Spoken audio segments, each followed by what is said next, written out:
The frozen window panes showed nothing but white chaos outside, but inside Jakob Werner's cabin, warm golden light glowed upward through the rectangular opening in his floor. What neighbors had mocked as Werner's foolish hole for 8 months was now the only reason 17 people would survive the next 4 days. Before we continue, let us know where you're watching from, and if frontier survival stories like this fascinate you, hit that subscribe button because tomorrow's episode reveals an innovation even more unexpected than this one. The cabin walls groaned under the weight of wind that had been blowing without pause for 63 hours. Jakob Werner sat beside his wife Anna's body, wrapped in every blanket they owned, and understood with absolute clarity that conventional wisdom had killed her. The fire in their stone hearth had burned continuously since the storm began, consuming their entire winter wood supply in less than 3 days. The heat rose straight up the chimney and disappeared into the Wyoming night. The gaps between the cabin logs, chinked with the standard mixture of mud and moss, allowed wind to penetrate despite Jakob's best efforts at maintenance. The single window, covered with oiled paper, provided almost no insulation. The dirt floor radiated cold upward from the frozen earth beneath. Everything about their cabin followed the accepted patterns of frontier construction, built the way every settler built, using techniques passed down without question. Anna had been healthy 3 days earlier when the blizzard arrived in mid-January of 1847. The temperature had dropped to what Jakob estimated was -15 degrees, possibly colder. The wind made accurate assessment impossible, but he knew it was the coldest weather he had experienced in 4 winters on the frontier. They had stayed close to the fire, burning wood faster than Jakob had anticipated. By the 2nd day, he realized their supply would not last. By the 3rd day, the fire had consumed the last log. Without heat, the cabin interior temperature dropped rapidly. Anna, already weakened by a lingering cough from earlier in the winter, could not maintain her body warmth. She died quietly in the early hours of the 4th day, just as the storm finally began to diminish. Jakob sat motionless for hours after her death, not from grief alone, but from a realization that was reshaping everything he understood about survival. The cabin had not failed because it was poorly built. He had constructed it carefully, using solid logs, proper notching, and adequate chinking. It had failed because the fundamental design was wrong. A surface structure, no matter how well constructed, was vulnerable to temperature extremes in ways that could not be overcome with traditional methods. Heat escaped too easily, cold penetrated too readily. Wind created conditions that multiplied the danger. He thought about the root cellar he had dug the previous summer to store vegetables. Even in the deepest winter cold, the root cellar never froze. Potatoes and carrots remained perfectly preserved while surface temperatures plunged to lethal levels. The earth itself provided insulation that no amount of logs and chinking could match. He thought about miners he had met who described working underground in winter, how the tunnels remained warmer than surface camps. He thought about a trader who had built an ice house partially underground, using earth as insulation to keep ice from melting even in summer heat. A question formed in Jakob's mind that would consume the next 8 months of his life. What if the safest place during a winter storm was not a surface cabin at all, but rather a properly constructed chamber beneath the ground?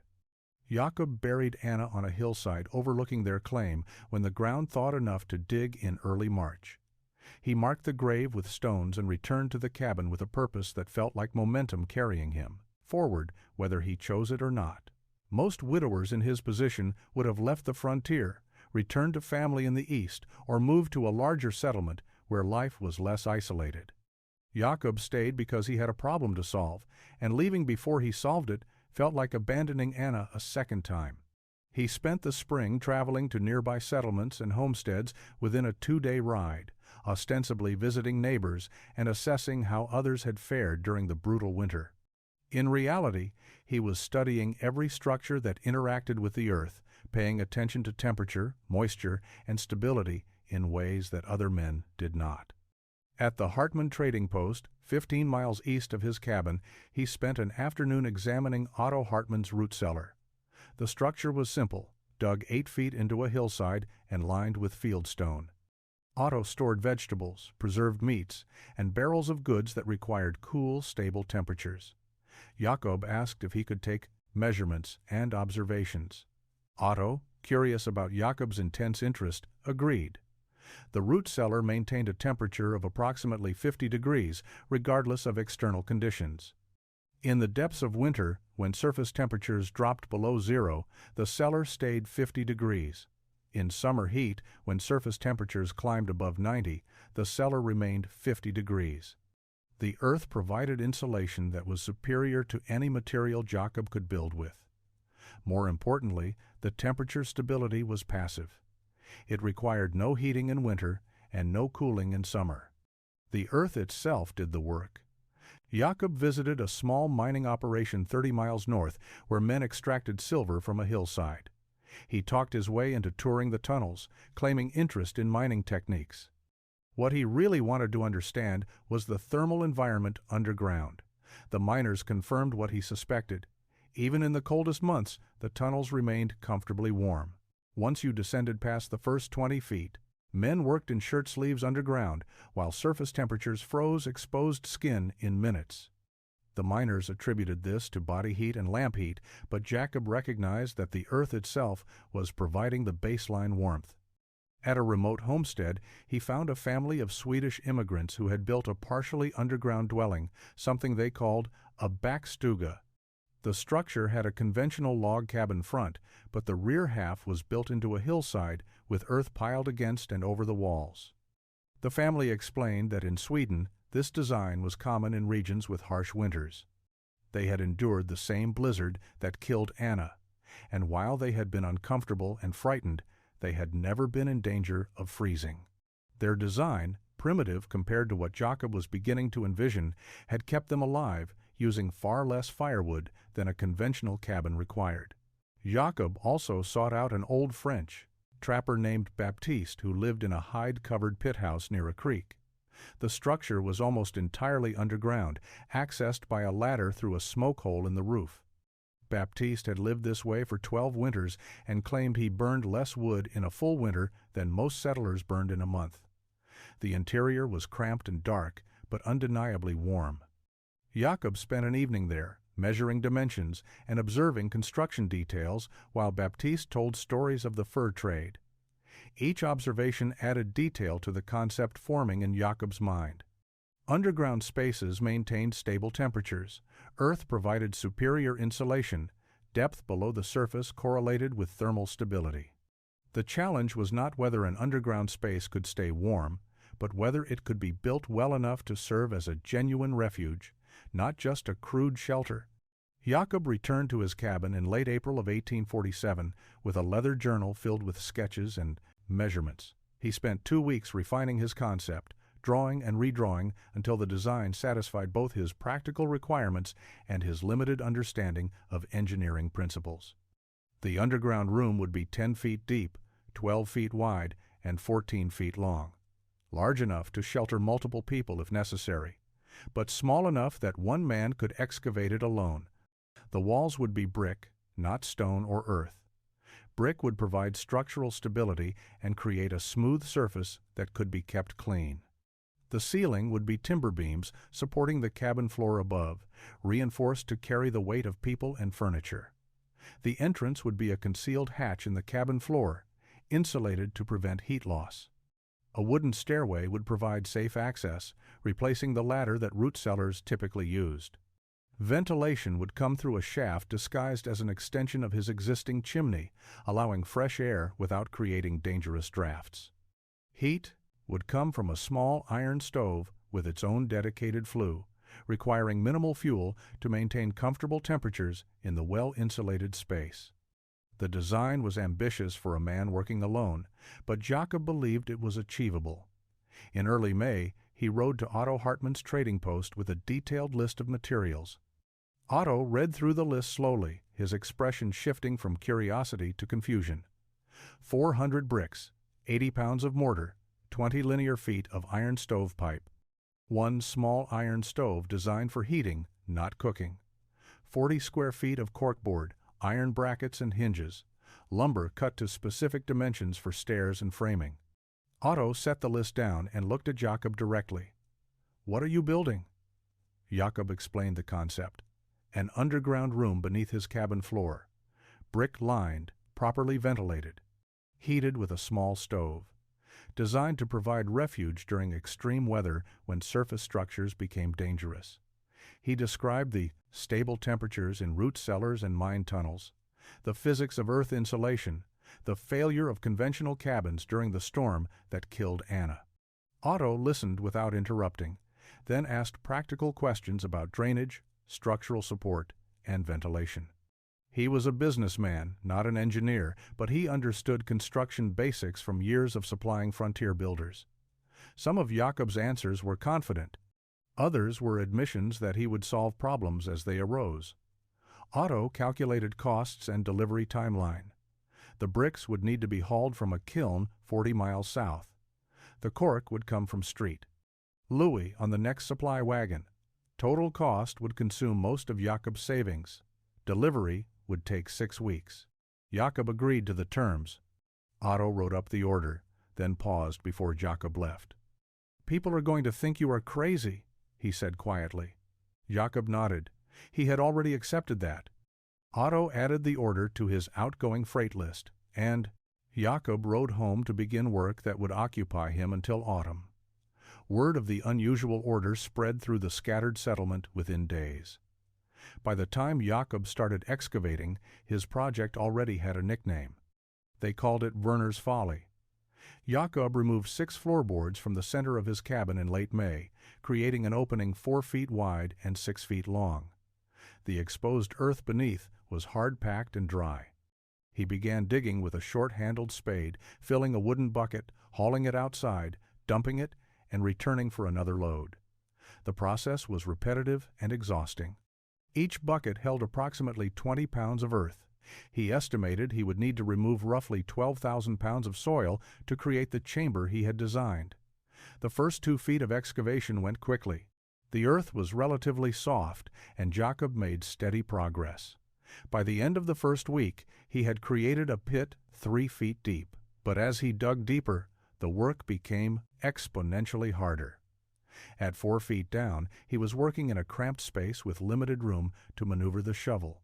At 6 feet, he needed to climb in and out of the pit using a ladder, carrying each bucket up before dumping it. At 8 feet, the walls began showing signs of instability, with small amounts of earth crumbling and falling. Jakob stopped digging and spent 3 days shoring up the walls with rough timber planks braced against the pit sides. The bracing was temporary, meant only to prevent collapse during excavation, but it was essential. A cave-in would bury him alive, and no one would find his body for days or weeks. He worked carefully, testing each wall section before continuing deeper. Carl Brenner visited in mid-June, ostensibly to borrow tools, but clearly curious about the project everyone was discussing. He stood at the edge of the pit and watched Jakob haul bucket after bucket of earth up the ladder. After 20 minutes of silence, Carl finally spoke. "You have been digging for 3 weeks." Jakob dumped another bucket and descended the ladder without responding. Carl continued, louder now. "You could have built an entire cabin in 3 weeks. You could have planted crops. You could have done anything useful. Instead, you are digging a hole." Jakob filled another bucket and climbed up. Carl stepped back to let him pass. "Anna would not have wanted this," Carl said quietly. Jakob stopped, set down the bucket, and looked at Carl directly. "Anna died because our cabin could not protect her. I am building something that will protect anyone who needs it. If you think that is foolish, you are welcome to leave."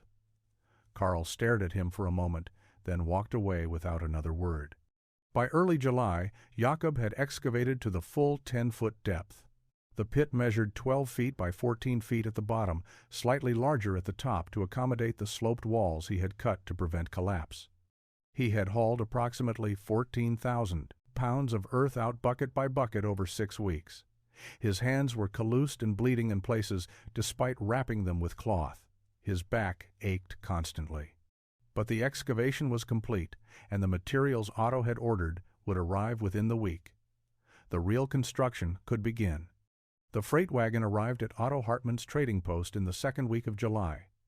Jakob spent 2 days hauling materials from the post to his cabin using a borrowed horse and cart. 400 bricks made 8 trips. The iron stove, stovepipe, cork, mortar, and lumber required 3 additional trips. By the time everything was staged near his cabin, Jakob had invested another week into the project. Carl Brenner watched one of the hauls pass his homestead and shook his head without speaking. Jakob had never laid brick before. He understood the basic principle of staggered joints and mortar, but he had no practical experience with the craft.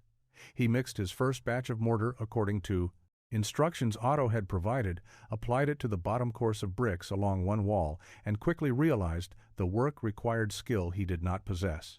The mortar was too wet. The bricks slid out of alignment. The joints were inconsistent. He tore out the first attempt and started again. Friedrich Klein arrived at Jakob's cabin on a July afternoon, traveling through the territory on his way to a carpentry job in Oregon. He was a German immigrant like Jakob, skilled in multiple building trades, including brickwork. Friedrich had heard about Werner's underground room from Otto and detoured specifically to see it.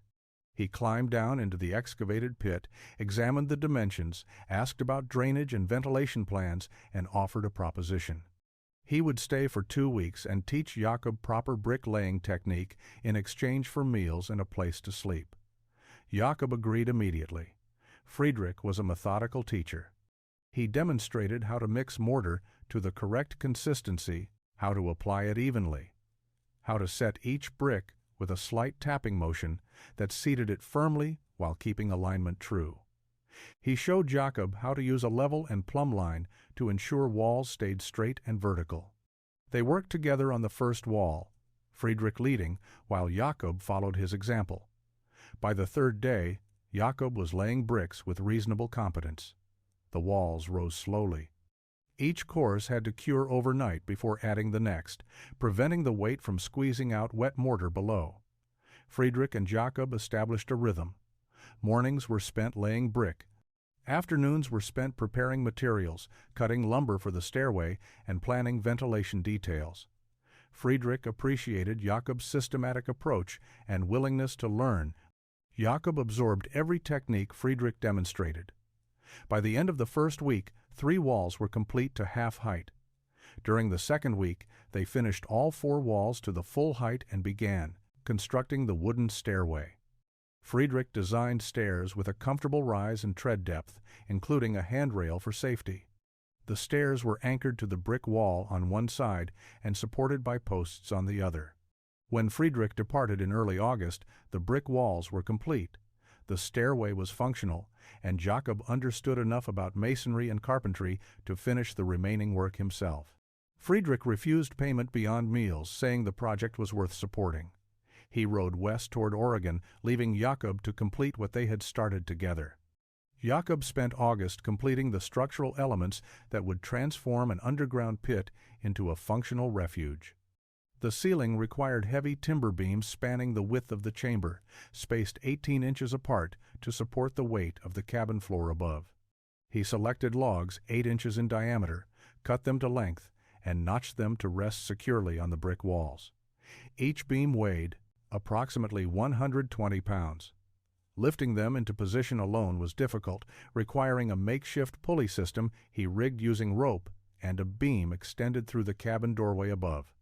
Once the ceiling beams were installed, he laid floorboards across them, recreating the cabin floor over the underground room. He left the rectangular opening for the hatch, 4 feet by 6 feet, positioned near the center of the cabin where it would be least obvious to casual visitors. The hatch itself required precision carpentry that tested everything Friedrich had taught him. Jakob cut planks from straight-grained pine, each one 3 inches thick. He shaped tongue and groove joints along the edges so the planks would interlock tightly when assembled. The process was tedious. Each joint had to fit precisely, or the hatch would have gaps that compromised insulation. The assembled hatch weighed nearly 80 pounds, but was rigid and gap-free. Jakob mounted it using heavy iron hinges, recessed into both the hatch and the floor frame, allowing the hatch to sit flush when closed. From above, With the hatch closed, it blended almost seamlessly with the surrounding floorboards. Only someone looking carefully would notice the seam. He installed a locking bar on the underside that could be engaged from below, providing security if needed. The cork insulation was the most expensive single component Otto had ordered.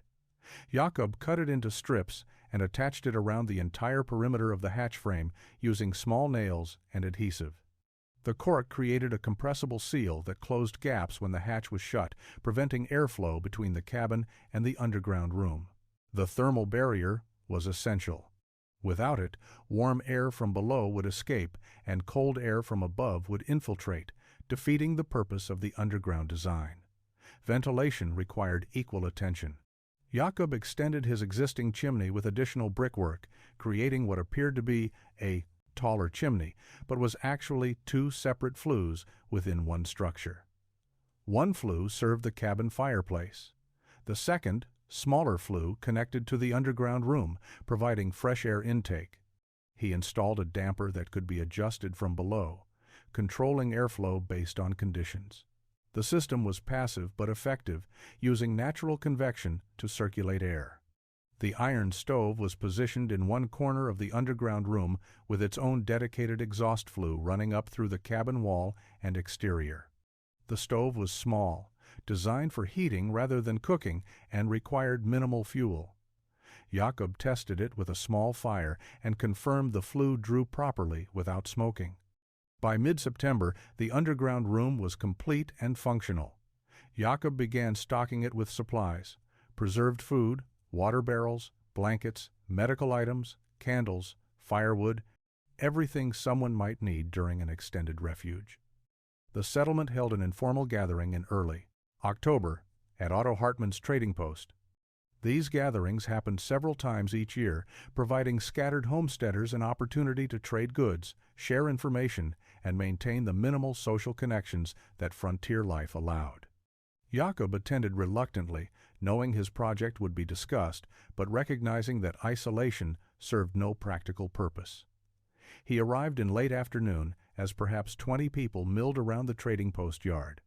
Karl Brenner saw Jakob immediately and raised his voice to ensure others could hear. Werner finally emerges from his hole. "Tell us, Jakob, how deep did you dig before you realized you were wasting your time?"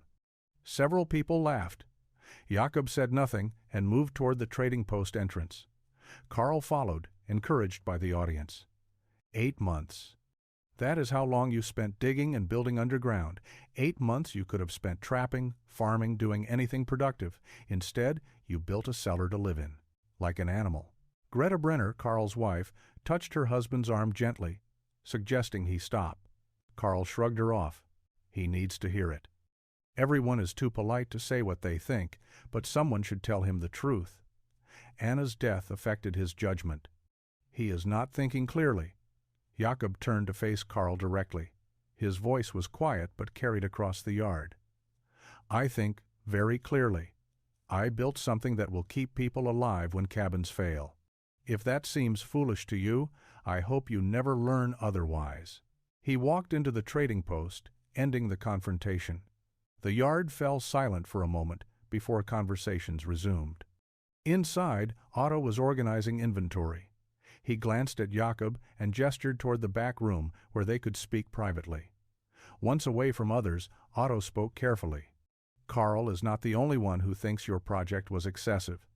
Most people believe you overreacted to tragedy. They respect your loss, but they question your judgment." Jakob nodded. He had expected this. "What do you think?" Otto considered the question. "I think you built something remarkable. The engineering is sound. The materials are quality. The design is innovative. But I also think you may never need it.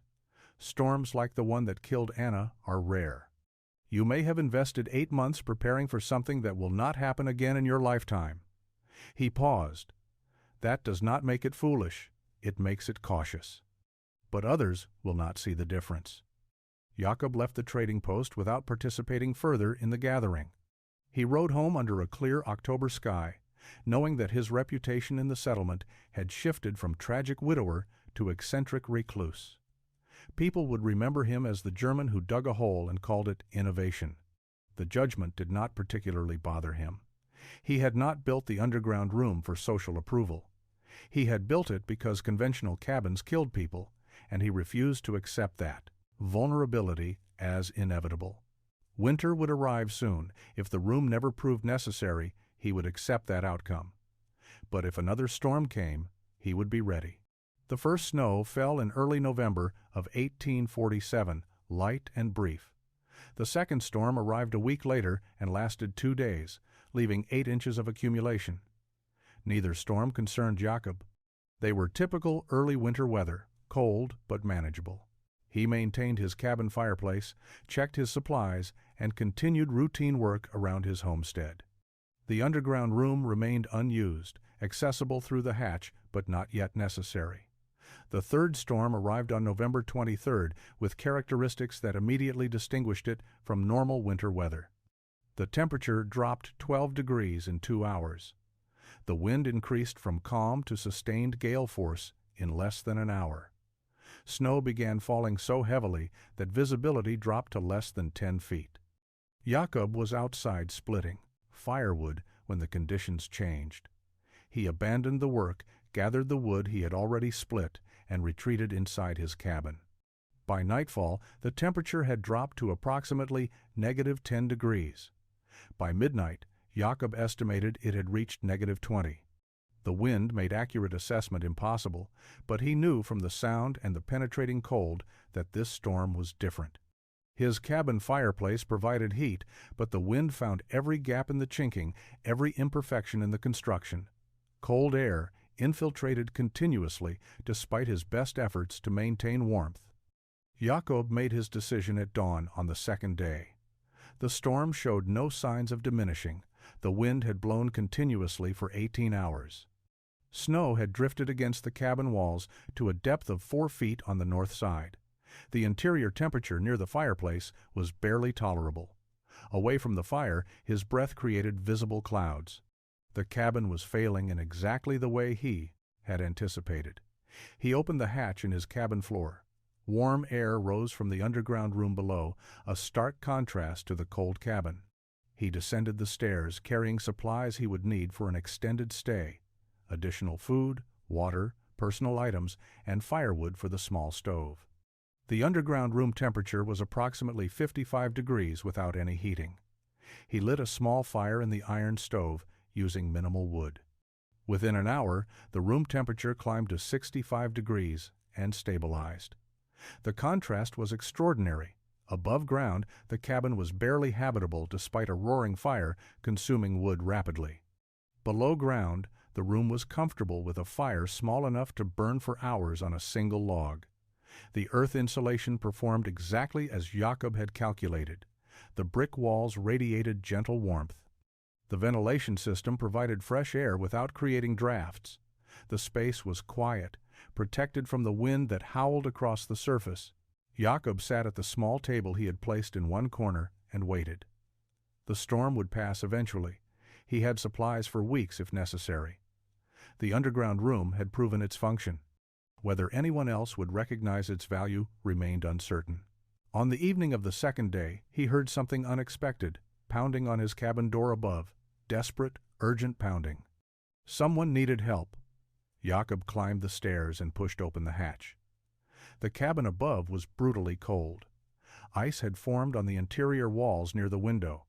He crossed to the door, lifted the bar, and opened it against the force of wind. Carl and Greta Brenner stood on the threshold, wrapped in blankets and shaking violently. Their faces showed the pale, waxy appearance of advancing frostbite. They had walked nearly 2 miles through the blizzard. Jacob pulled them inside and closed the door. He did not speak. There was no time for explanations or recriminations.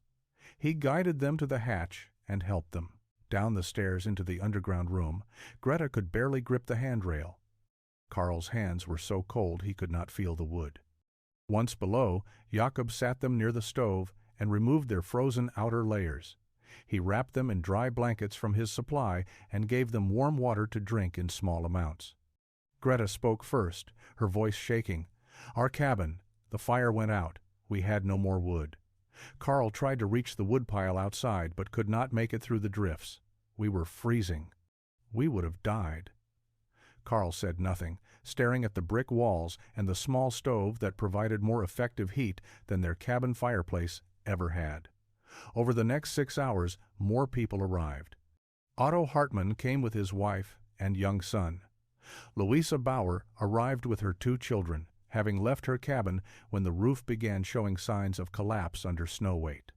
A trapper named Georg Müller appeared half-frozen, his remote camp completely buried.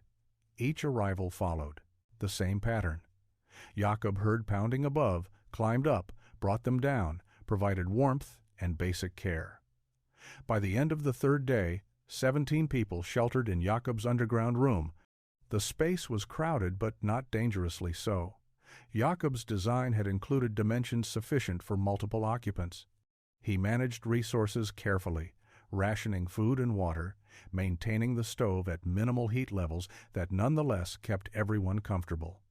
The brick walls absorbed and radiated warmth evenly.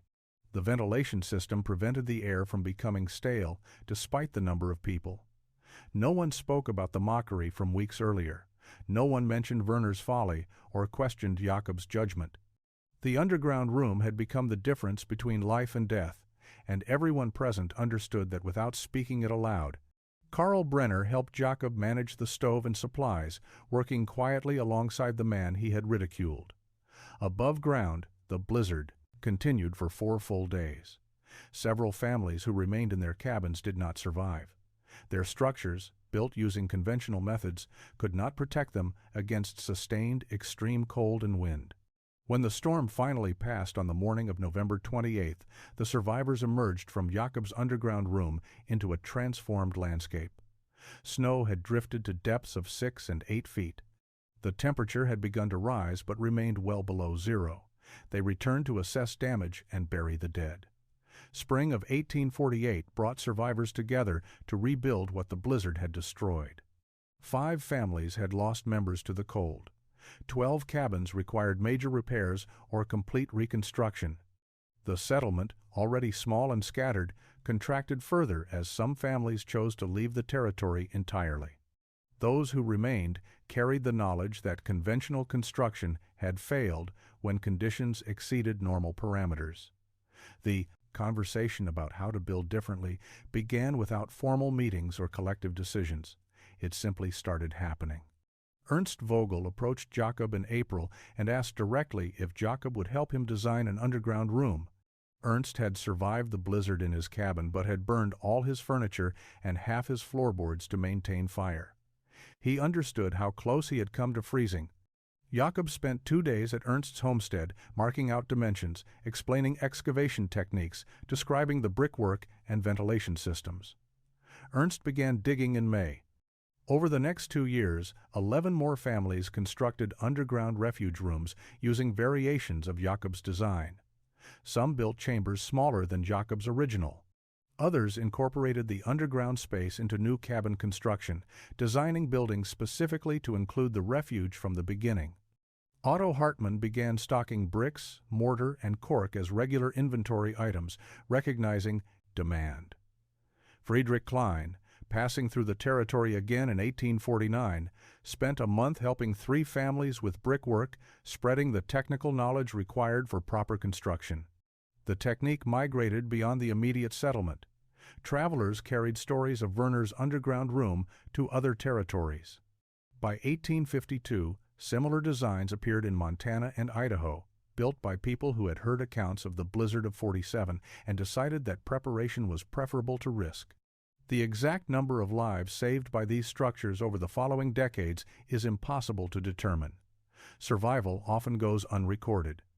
But accounts from the period reference multiple instances of families surviving extreme weather, specifically because they had built underground refuge spaces that maintained livable temperatures when surface cabins failed. Jakob remarried in 1851 to a widow named Elizabeth, who had arrived in the territory with a wagon train. They had 3 children together and lived quietly on the homestead Jakob had established. He never promoted his design or sought recognition for the innovation. When people asked for help, he provided it freely. When they did not ask, he worked his land and raised his family without drawing attention to himself. He died in September of 1873 at the age of 62, buried beside Anna on the hillside overlooking his claim. His children inherited the property, but eventually moved to larger towns as the frontier period ended. The cabin fell into disrepair. But the underground room, built with brick and engineering that exceeded frontier standards, remained structurally sound for decades after Jacob's death. The innovation he developed out of grief and necessity became part of the accumulated knowledge that helped people survive in environments that tested the limits of human endurance. Sometimes the difference between tragedy and survival is nothing more than understanding what others overlook and having the determination to build accordingly.